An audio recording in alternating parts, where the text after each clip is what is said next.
Chapter 11. Imperial Visions. The ancient Romans were used to being defeated. Like the rulers of most of history's great empires, they could lose battle after battle but still win the war. An empire that cannot sustain a blow and remain standing is not really an empire. Yet even the Romans found it hard to stomach the news arriving from northern Iberia in the middle of the 2nd century BC. A small, insignificant mountain town called Numantia, inhabited by the peninsula's native Celts, had dared to throw off the Roman yoke. Rome at the time was the unquestioned master of the entire Mediterranean basin, having vanquished the Macedonian and Seleucid empires, subjugated the proud city-states of Greece, and turned Carthage into a smoldering ruin. The Numantians had nothing on their side but their fierce love of freedom and their inhospitable terrain. Yet they forced legion after legion to surrender or retreat in shame.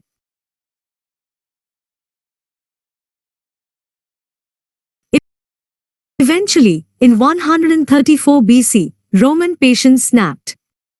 The Senate decided to send Scipio Aemilianus, Rome's foremost general and the man who had leveled Carthage, to take care of the Numantians. He was given a massive army of more than 30,000 soldiers. Scipio, who respected the fighting spirit and martial skill of the Numantians, preferred not to waste his soldiers in unnecessary combat. Instead, he encircled Numantia with a line of fortifications, blocking the town's contact with the outside world. Hunger did his work for him. After more than a year, the food supply ran out. When the Numantians realized that all hope was lost, they burned down their town. According to Roman accounts, most of them killed themselves so as not to become Roman slaves. Numantia later became a symbol of Spanish independence and courage. Miguel de Cervantes, the author of Don Quixote, wrote a tragedy called The Siege of Numantia, which ends with the town's destruction, but also with a vision of Spain's future greatness. Poets composed paeans to its fierce defenders, and painters committed majestic depictions of the siege to canvas. In 1882, its ruins were declared a national monument and became a pilgrimage site for Spanish patriots. In the 1950s and 1960s, as the most popular comic books in Spain weren't about Superman and Spider-Man, they told of the adventures of El Jabto, an imaginary ancient Iberian hero who fought against the Roman oppressors. The ancient Numantians are to this day Spain's paragons of heroism and patriotism, cast as role models for the country's young people. Yet Spanish patriots extol the Numantians in Spanish, a Romance language that is a progeny of Scipio's Latin. The Numantians spoke a now dead and lost Celtic language. Cervantes wrote The Siege of Numantia in Latin script, and the play follows Greco-Roman artistic models. Numantia had no theaters. Spanish patriots who admire Numantian heroism tend also to be loyal followers of the Roman Catholic Church. Don't miss that first word, a church whose leader still sits in Rome and whose God prefers to be addressed in Latin. Similarly, modern Spanish law derives from Roman law, Spanish politics is built on Roman foundations, and Spanish cuisine and architecture owe a far greater debt to Roman legacies than to those of the Celts of Iberia. Nothing is really left of Numantia save ruins. Even its story has reached us thanks only to the writings of Roman historians. It was tailored to the tastes of Roman audiences which relished tales of freedom-loving barbarians. The victory of Rome over Numantia was so complete that the victors co-opted the very memory of the vanquished. It's not our kind of story. We like to see underdogs win. But there is no justice in history. Most past cultures have sooner or later fallen prey to the armies of some ruthless empire, which have consigned them to oblivion. Empires, too, ultimately fall, but they tend to leave behind rich and enduring legacies. Almost all people in the 21st century are the offspring of one empire or another. What is an empire? An empire is a political order with two important characteristics. First, to qualify for that designation, you have to rule over a significant number of distinct peoples, each possessing a different cultural identity and a separate territory. How many peoples exactly? 2 or 3 is not sufficient. 20 or 30 is plenty. The imperial threshold passes somewhere in between. Second, empires are characterized by flexible borders and a potentially unlimited appetite. They can swallow and digest more and more nations and territories without altering their basic structure or identity. The British state of today has fairly clear borders that cannot be exceeded without altering the fundamental structure and identity of the state. A century ago, almost any place on earth could have become part of the British Empire. Cultural diversity and territorial flexibility give empires not only their unique character, but also their central role in history. It's thanks to these two characteristics that empires have managed to unite diverse ethnic groups and ecological zones under a single political umbrella, thereby fusing together larger and larger segments of the human species and of planet Earth. It should be stressed that an empire is defined solely by its cultural diversity and flexible borders, rather than by its origins, its form of government, its territorial extent, or the size of its population. An empire need not emerge from military conquest. The Athenian Empire began its life as a voluntary league, and the Habsburg Empire was born in wedlock, cobbled together by a string of shrewd marriage alliances. Nor must an empire be ruled by an autocratic emperor. The British Empire, the largest empire in history, was ruled by a democracy.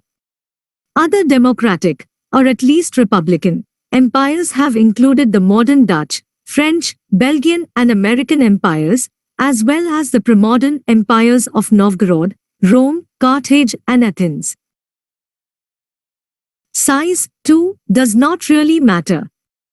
Empires can be puny. The Athenian Empire at its zenith was much smaller in size and population than today's Greece. The Aztec Empire was smaller than today's Mexico. Both were nevertheless empires, whereas modern Greece and modern Mexico are not, because the former gradually subdued dozens and even hundreds of different polities while the latter have not. Athens lorded it over more than 100 formerly independent city-states, whereas the Aztec Empire, if we can trust its taxation records, ruled 371 different tribes and peoples. How was it possible to squeeze such a human potpourri into the territory of a modest modern state? It was possible because in the past there were many more distinct peoples in the world, each of which had a smaller population and occupied less territory than today's typical people. The land between the Mediterranean and the Jordan River, which today struggles to satisfy the ambitions of just two peoples, easily accommodated in biblical times dozens of nations, tribes, petty kingdoms, and city-states. Empires were one of the main reasons for the drastic reduction in human diversity. The imperial steamroller gradually obliterated the unique characteristics of numerous peoples, such as the Numantians, forging out of them new and much larger groups. Evil empires? In our time, imperialist ranks second only to fascist in the lexicon of political swear words. The contemporary critique of empires commonly takes two forms. 1. Empires do not work. In the long run, it is not possible to rule effectively over a large number of conquered peoples. 2. Even if it can be done, it should not be done, because empires are evil engines of destruction and exploitation. Every people has a right to self-determination, and should never be subject to the rule of another. From a historical perspective, the first statement is plain nonsense, and the second is deeply problematic. The truth is that empire has been the world's most common form of political organization for the last 2,500 years. Most humans during these 2.5 millennia have lived in empires. Empire is also a very stable form of government. Most empires have found it alarmingly easy to put down rebellions. In general, they have been toppled only by external invasion or by a split within the ruling elite. Conversely, conquered peoples don't have a very good record of freeing themselves from their imperial overlords. Most have remained subjugated for hundreds of years. Typically, they have been slowly digested by the conquering empire until their distinct cultures fizzled out. For example, when the Western Roman Empire finally fell to invading Germanic tribes in 476 AD, the Numantians, Arverni, Helvetians, Samnites, Lusitanians, Umbrians, Etruscans, and hundreds of other forgotten peoples whom the Romans conquered centuries earlier did not emerge from the empire's eviscerated carcass like Jonah from the belly of the great fish. None of them were left. The biological descendants of the people who had identified themselves as members of those nations, who had spoken their languages, worshipped their gods, and told their myths and legends, now thought, spoke and worshipped as Romans.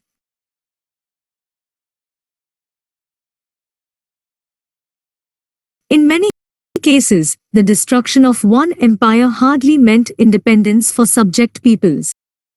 Instead, a new empire stepped into the vacuum created when the old one collapsed or retreated.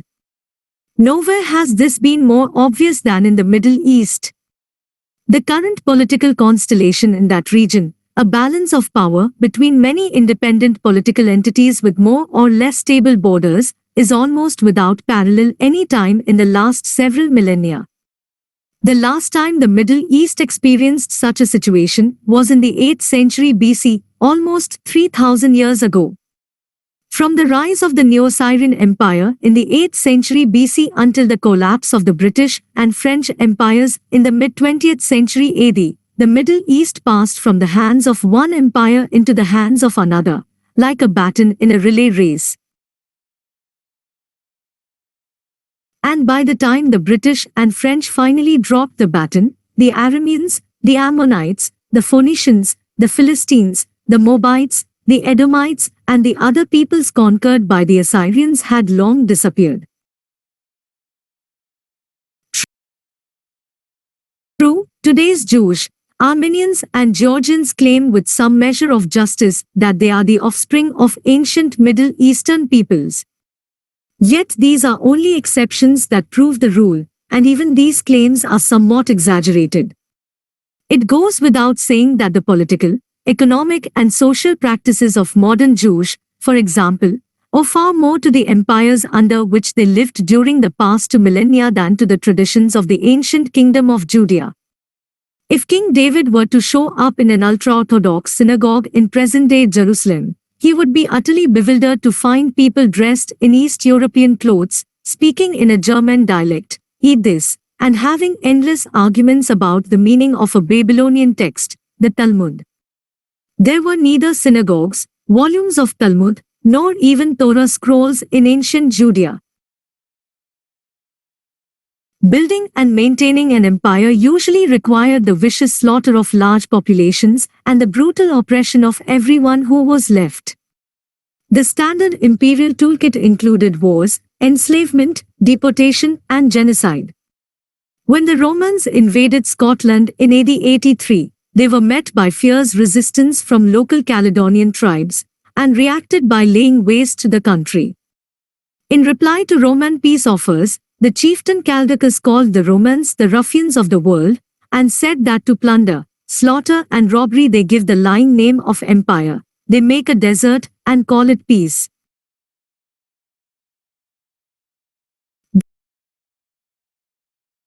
This does not mean, however, that empires leave nothing of value in their wake. To color all empires black and to disavow all imperial legacies is to reject most of human culture. Imperial elites used the profits of conquest to finance not only armies and forts but also philosophy, art, justice,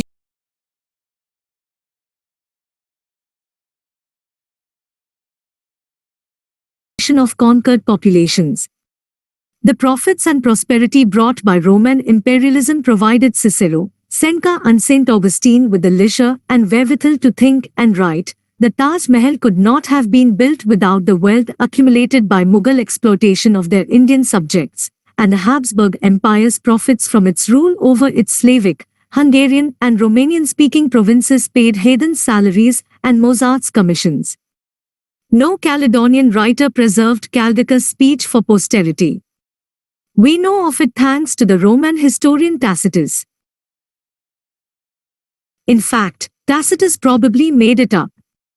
Most scholars today agree that Tacitus not only fabricated the speech but invented the character of Caldicus, the Caledonian chieftain, to serve as a mouthpiece for what he and other upper-class Romans thought about their own country.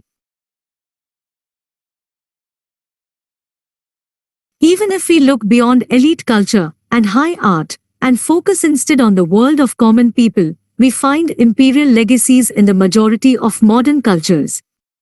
Today most of us speak, think and dream in imperial languages.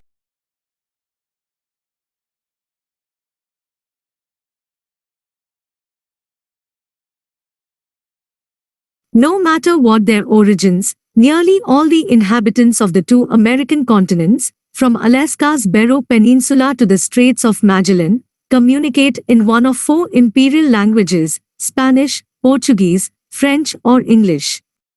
Present-day Egyptians speak Arabic, think of themselves as Arabs, and identify wholeheartedly with the Arab Empire that conquered Egypt in the 7th century and crushed with an iron fist the repeated revolts that broke out against its rule. About 10 million Zulus in South Africa hark back to the Zulu Age of Glory in the 19th century, even though most of them descend from tribes who fought against the Zulu Empire and were incorporated into it only through bloody military campaigns. It's for your own good. The first empire about which we have definitive information was the Akkadiya Empire of Sargon the Great, c. 20 to 50 BC. Sargon began his career as the king of Kish, a small city-state in Mesopotamia. Within a few decades he managed to conquer not only all other Mesopotamian city-states, but also large territories outside the Mesopotamian heartland. Sargon boasted that he had conquered the entire world. In reality, his dominion stretched from the Persian Gulf to the Mediterranean, and included most of today's Iraq and Syria, along with a few slices of modern Iran and Turkey. The Akkadiya Empire did not last long after its founder's death, but Sargon left behind an imperial mantle that seldom remained unclaimed. For the next 1,700 years, Assyrian, Babylonian and Hittite kings adopted Sargon as a role model, boasting that they, too,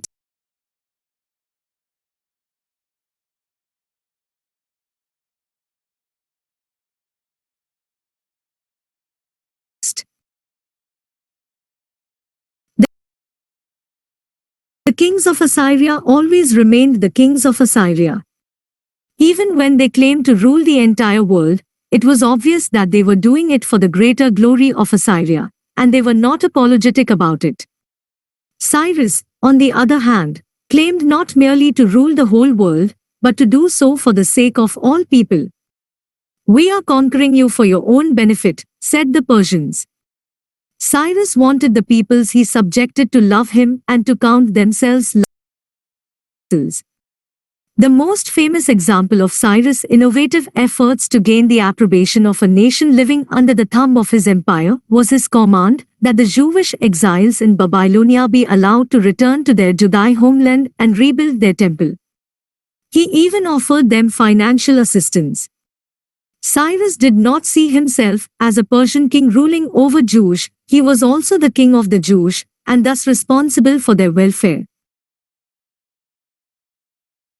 The presumption to rule the entire world for the benefit of all its inhabitants was startling. Evolution has made Homo sapiens, like other social mammals, a xenophobic creature. Sapiens instinctively divide humanity into two parts, we and they. We are people like you and me, who share our language, religion, and customs. We are all responsible for each other, but not responsible for them. We were always distinct from them, and owe them nothing. We don't want to see any of them in our territory, and we don't care an iota what happens in their territory. They are barely even human. In the language of the Dinka people of the Sudan, Dinka simply means people. People who are not Dinka are not people. The Dinka's bitter enemies are the Nuer. What does the word Nuer mean in Nuer language? It means original people. Thousands of kilometers from the Sudan deserts, in the frozen icelands of Alaska and northeastern Siberia, live the Yupiks. What does Yupik mean in Yupik language? It means real people.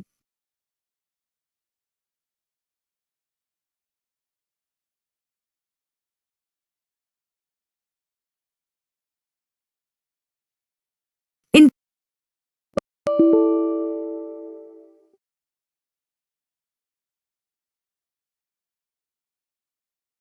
In contrast with this ethnic exclusiveness, imperial ideology from Cyrus onward has tended to be inclusive and all-encompassing. Even though it has often emphasized racial and cultural differences between rulers and ruled, it has still recognized the basic unity of the entire world. A single set of principles governing all places and times, and the mutual responsibilities of all human beings. Humankind is seen as a large family. The privileges of the parents go hand in hand with responsibility for the welfare of the children.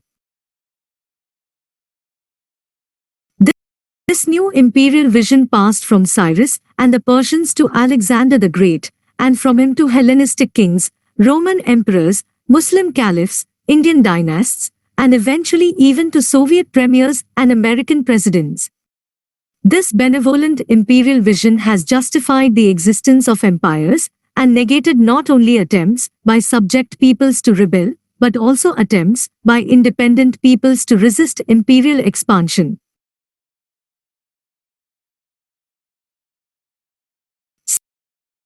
Similar imperial visions were developed independently of the Persian model in other parts of the world, most notably in Central America, in the Andean region, and in China.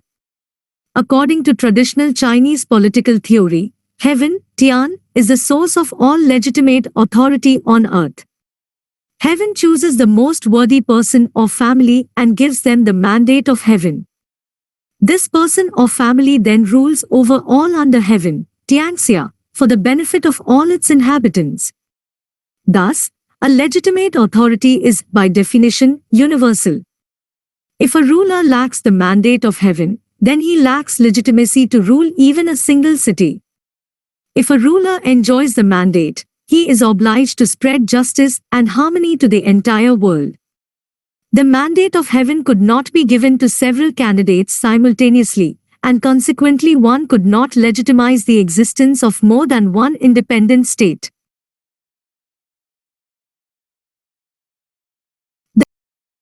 The first emperor of the United Chinese Empire, Qin Sh Huangdi, boasted that throughout the 6 directions of the universe, everything belongs to the emperor. Wherever there is a human footprint, there is not one who did not become a subject of the emperor. His kindness reaches even oxen and horses.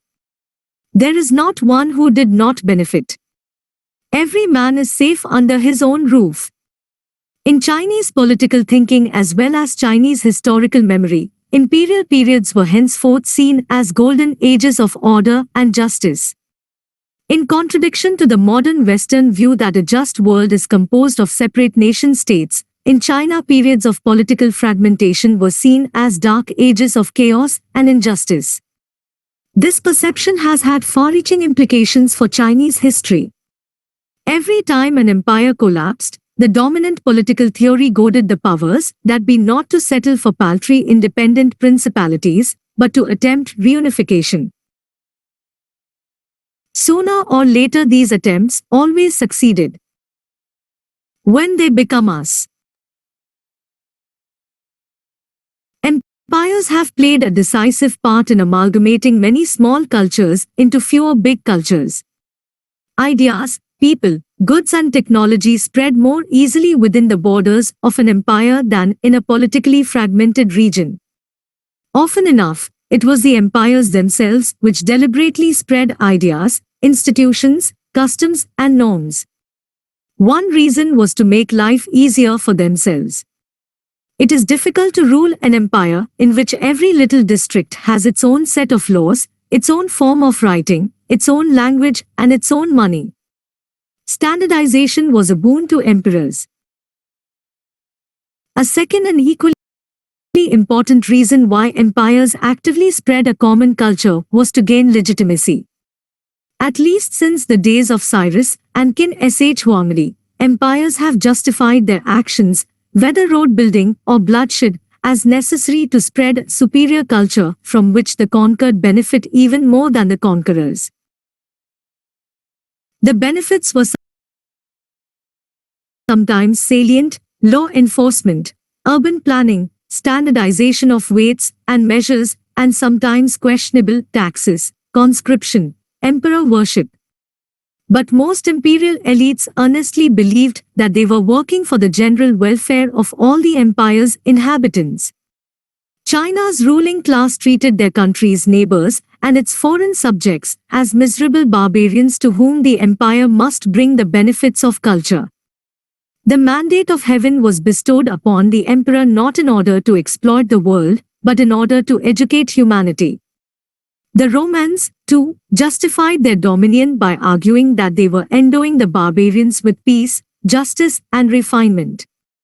The wild Germans and painted Gauls had lived in squalor and ignorance until the Romans tamed them with law, cleaned them up in public bathhouses, and improved them with philosophy.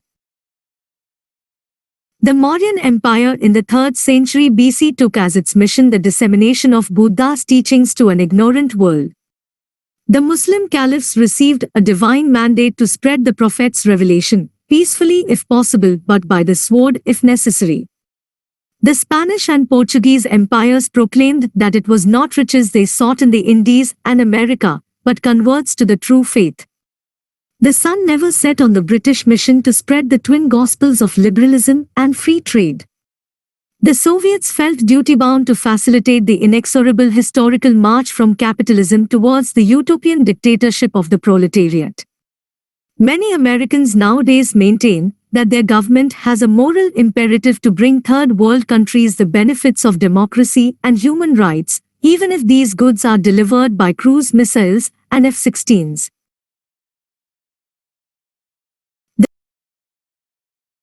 The cultural idea spread by empire was seldom the exclusive creation of the ruling elite. Since the imperial vision tends to be universal and inclusive, it was relatively easy for imperial elites to adopt ideas, norms and traditions from wherever they found them, rather than to stick fanatically to a single hidebound tradition. While some emperors sought to purify their cultures and return to what they viewed as their roots, for the most part empires have begot hybrid civilizations that absorb much from their subject peoples. The imperial culture of Rome was Greek almost as much as Roman. The imperial Abbasid culture was part Persian, part Greek, part Arab. Imperial Mongol culture was a Chinese copycat.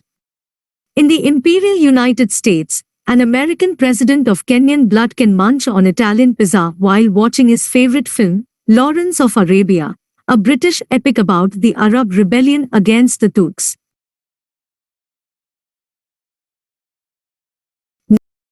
Not that this cultural melting pot made the process of cultural assimilation any easier for the vanquished. The imperial civilization may well have absorbed numerous contributions from various conquered peoples, but the hybrid result was still alien to the vast majority. The process of assimilation was often painful and traumatic.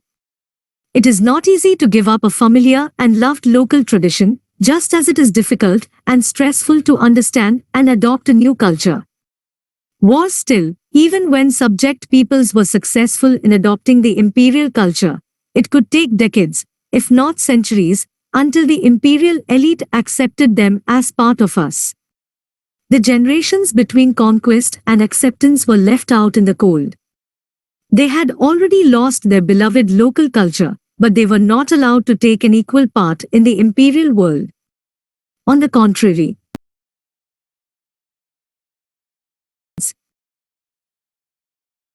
imagine an Iberian of good stock living a century after the fall of Numantia. He speaks his native Celtic dialect with his parents, but has acquired impeccable Latin, with only a slight accent, because he needs it to conduct his business and deal with the authorities. He indulges his wife's penchant for elaborately ornate baubles, but is a bit embarrassed that she, like other local women, retains this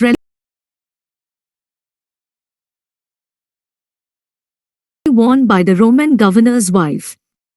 He himself wears Roman tunics and, thanks to his success as a cattle merchant, due in no small part to his expertise in the intricacies of Roman commercial law, he has been able to build a Roman-style villa. Yet, even though he can recite Book 3 of Virgil's Georgics by heart, the Romans still treat him as though he is semi-barbarian. He realizes with frustration that he'll never get a government appointment, seats in the amphitheater. In the late 19th century, many educated Indians were taught the same lesson by their British masters. One famous anecdote tells of an ambitious Indian who mastered the intricacies of the English language, took lessons in Western-style dance, and even became accustomed to eating with a knife and fork. Equipped with his new manners, he travelled to England, studied law at University College London, and became a qualified barrister. Yet this young man of law, bedecked in suit and tie, was thrown off a train in the British colony of South Africa for insisting on travelling first class instead of settling for third class, where coloured men like him were supposed to ride. His name was Mohandas Karamchand Gandhi. In some cases, the processes of acculturation and assimilation eventually broke down the barriers between the newcomers and the old elite. The conquered no longer saw the empire as an alien system of occupation, and the conquerors came to view their subjects as equal to themselves. Rulers and ruled alike came to see them as us. All the subjects of Rome eventually, after centuries of imperial rule, were granted Roman citizenship. Non-Romans rose to occupy the top ranks in the officer corps of the Roman legions and were appointed to the Senate. In AD 48, the Emperor Claudius admitted to the Senate several Gallic notables, who, he noted in a speech, through customs, culture, and the ties of marriage have blended with ourselves. Snobbish senators protested introducing these former enemies into the heart of the Roman political system. Claudius reminded them of an inconvenient truth.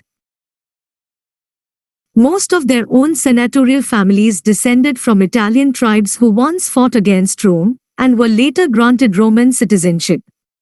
Indeed, the emperor reminded them, his own family was of Sabine ancestry.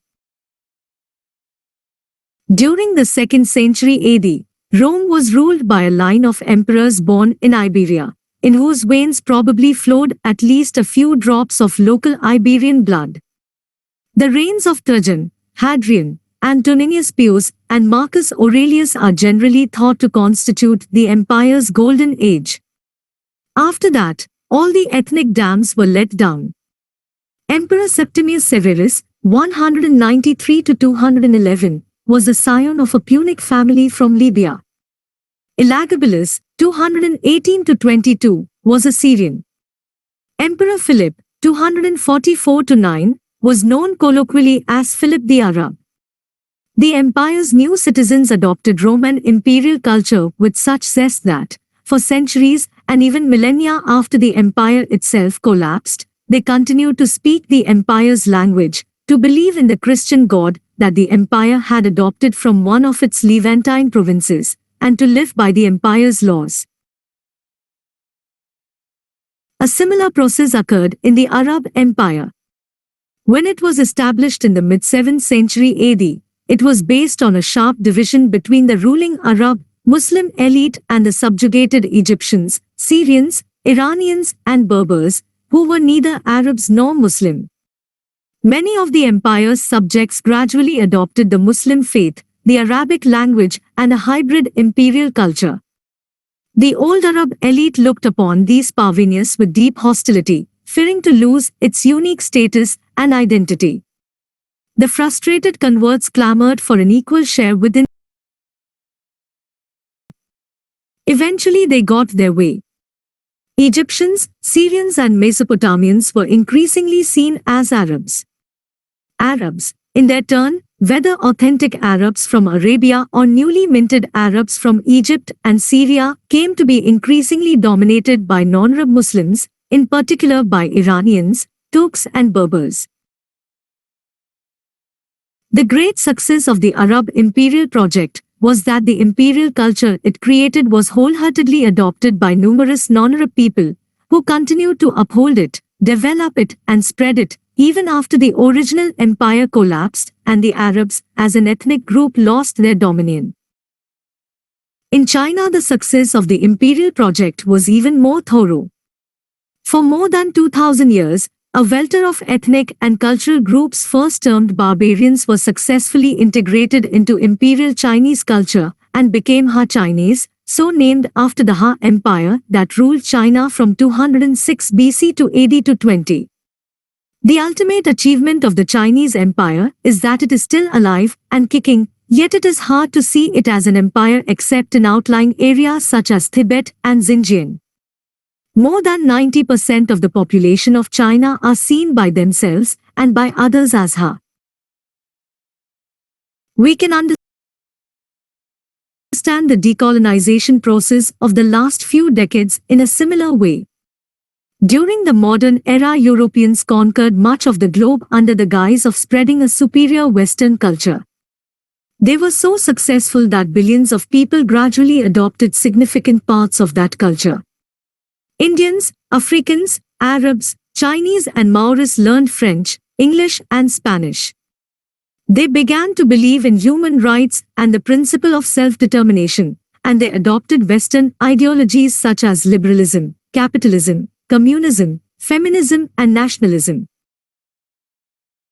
The imperial cycle. During the 20th century, local groups that had adopted Western values claimed equality with their European conquerors in the name of these very values. Many anti-colonial struggles were waged under the banners of self-determination, socialism and human rights, all of which are Western legacies. Just as Egyptians, Iranians and Turks adopted and adapted the imperial culture that they inherited from the original Arab conquerors, so today's Indians, Africans and Chinese have accepted much of the imperial culture of their former Western overlords, while seeking to mold it in accordance with their needs and traditions. Good guys and bad guys in history. It is tempting to divide history neatly into good guys and bad guys, with all empires among the bad guys. For the vast majority of empires were founded on blood and maintained their power through oppression and war. Yet most of today's cultures are based on imperial legacies. If empires are by definition bad, what does that say about us? There are schools of thought and political movements that seek to purge human culture of imperialism, leaving behind what they claim is a pure, authentic civilization, untainted by sin. These ideologies are at best naive, at worst they serve as disingenuous window dressing for crude nationalism and bigotry. Perhaps you could make a case that some of the myriad cultures that emerged at the dawn of recorded history were pure, untouched by sin, and unadulterated by other societies. But no culture since that dawn can reasonably make that claim, certainly no culture that exists now on earth. All human cultures are at least in part the legacy of empires and imperial civilizations, and no academic or political surgery can cut out the imperial legacies without killing the patient. Think, for example, about the love-hate relationship between the independent Indian Republic of today and the British Raj. The British conquest and occupation of India cost the lives of millions of Indians and was responsible for the continuous humiliation and exploitation of hundreds of millions more. Yet many Indians adopted, with the zest of converts, Western ideas such as self-determination and human rights, and were dismayed when the British refused to live up to their own declared values by granting native Indians either equal rights as British subjects or independence.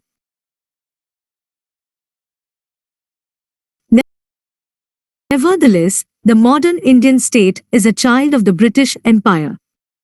The British killed, injured and persecuted the inhabitants of the subcontinent, but they also united a bewildering mosaic of warring kingdoms, principalities, and tribes, creating a shared national consciousness and a country that functioned more or less as a single political unit. They laid the foundations of the Indian judicial system, created its administrative structure, and built the railroad network that was critical for economic integration. Independent India adopted Western democracy, in its British incarnation, as its form of government. English is still the subcontinent's lingua franca, a neutral tongue that native speakers of Hindi, Tamil and Malayalam can use to communicate. Indians are passionate cricket players and tea drinkers, and both game and beverage are British legacies. Commercial tea farming did not exist in India until the mid-19th century, when it was introduced by the British East India Company. It was the snobbish British sahibs who spread the custom of tea drinking throughout the subcontinent. How many Indians today would want to call a vote to divest themselves of democracy, English, the railway network, the legal system, cricket and tea on the grounds that they are imperial legacies? And if they did, wouldn't the very act of calling a vote to decide the issue demonstrate their debt to their former overlords? Even if we were to completely disavow the legacy of a brutal empire in the hope of reconstructing and safeguarding the authentic cultures that preceded it, in all probability what we will be defending is nothing but the legacy of an older and no less brutal empire. Those who resent the mutilation of Indian culture by the British Raj inadvertently sanctify the legacies of the Mughal Empire and the conquering Sultanate of Delhi. And whoever attempts to rescue authentic Indian culture from the alien influences of these Muslim empires sanctifies the legacies of the Gupta Empire, the Kushan Empire, and the Maurya Empire. If an extreme Hindu nationalist were to destroy all the buildings left by the British conquerors, such as Mumbai's main train station, what about the structures left by India's Muslim conquerors, such as the Taj Mahal? Nobody really knows how to solve this thorny question of cultural inheritance. Whatever path we take, the first step is to acknowledge the complexity of the dilemma and to accept that simplistically dividing the past into good guys and bad guys leads nowhere. Unless, of course, we are willing to admit that we usually follow the lead of the bad guys. The new global empire. Since around 200 BC, most humans have lived in empires. It seems likely that in the future, too, most humans will live in one. But this time the empire will be truly global. The imperial vision of dominion over the entire world could be imminent. As the 21st century unfolds, nationalism is fast losing ground. More and more people believe that all of humankind is the legitimate source of political authority, rather than the members of a particular nationality, and that safeguarding human rights and protecting the interests of the entire human species should be the guiding light of politics. If so, having close to 200 independent states is a hindrance rather than a help. Since Swedes, Indonesians and Nigerians deserve the same human rights, wouldn't it be simpler for a single global government to safeguard them? The appearance of essentially global problems, such as melting ice caps, nibbles away at whatever legitimacy remains to the independent nation-states. No sovereign state will be able to overcome global warming on its own. The Chinese mandate of heaven was given by heaven to solve the problems of humankind. The modern mandate of heaven will be given by humankind to solve the problems of heaven, such as the hole in the ozone layer and the accumulation of greenhouse gases. The color of the global empire may well be green. As of 2014, the world is still politically fragmented, but states are fast losing their independence. Not one of them is really able to execute independent economic policies, to declare and wage wars as it pleases, or even to run its own internal affairs as it sees fit. States are increasingly open to the machinations of global markets, to the interference of global companies and NGOs, and to the supervision of global public opinion and the international judicial system. States are obliged to conform to global standards of financial behavior, environmental policy, and justice. Immensely powerful currents of capital, labor, and information turn and shape the world, with a growing disregard for the borders and opinions of states. The global empire being forged before our eyes is not governed by any particular state or ethnic group. Much like the late Roman Empire, it is ruled by a multi-ethnic elite and is held together by a common culture and common interests. Throughout the world, more and more entrepreneurs, engineers, experts, scholars, lawyers, and managers are called to join the empire. They must ponder whether to answer the imperial call or to remain loyal to their state and their people. More and more choose the empire,